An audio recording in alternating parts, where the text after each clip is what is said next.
You're probably familiar with interviews to get you hired and exit interviews after you decide to leave. But a newly popular workplace trend is a stay interview.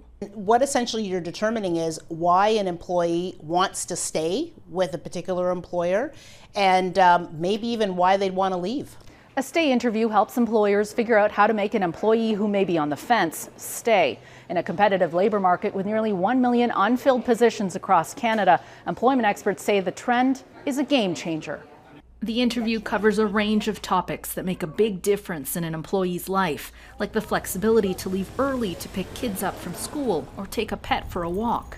Since adopting stay interviews in 2017, the BC Maritime Employers Association has seen dramatic results in terms of retention and employee engagement. We went from 2017 having approximately 25% of our staff engaged at work to having 78% last year. She suggests stay interviews be conducted by someone other than a direct boss, so employees don't feel intimidated about speaking candidly. Successful engagement interviews lead to change. In this case, the return of team bonding experiences.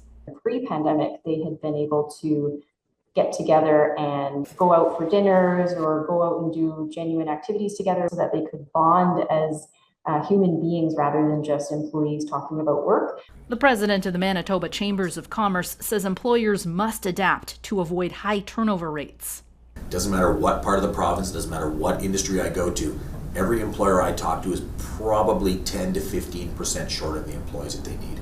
I think stay interviews are critical because not only do you learn about an employee's experience, but also it helps you to get information for the organization to recalibrate in our post-pandemic new workplace environment where demands and priorities have shifted. Anne Gaviola, Global News, Toronto.